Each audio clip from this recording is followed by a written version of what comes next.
যিনি হ্যাঁ বললে এটা শরীয়তে হালাল হয়ে যায়। নবীর মুখ দিয়ে যদি বেরোয় হ্যাঁ, নাম, ইয়েস, তাহলে এটা হালাল। ঠিক কিনা বলেন? এ নবীর মুখ দিয়ে যদি না বের হয় যে না, নো, তাহলে এটা শরীয়তে হারাম হয়ে যায়। কেমন নবী আমরা পেয়েছি, যিনি হ্যাঁ বললে হালাল, না বললে হারাম। যিনি সাব্বাবা, এই আঙ্গুলি উপরের দিকে উঁচু করলে চাঁদ ভেঙে দুই টুকরা হয়ে যায়। যে নবী জমিন থেকে পা উঁচু করলে আল্লাহর আরশে মেরাজে চলে যায়।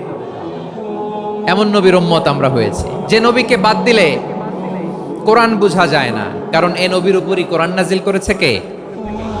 এ নবীকে বাদ দিলে হাদিস বোঝা যায় না, কারণ হাদিস তো এ নবীর মুখনিসৃত পবিত্র বাণী। সুবহানাল্লাহ পড়েন। এ নবীকে বাদ দিলে জান্নাত চিনা যায় না, কারণ জান্নাত তিনি চাক্ষুষ দেখে এসে আমাদেরকে মেরাজ শেষে বর্ণনা করে শুনিয়েছেন। এ নবীকে বাদ দিলে জাহান্নাম চেনা যায় না। এ নবীকে বাদ দিলে আমার রবকে চেনা যায় না। ঠিক কিনা বলেন?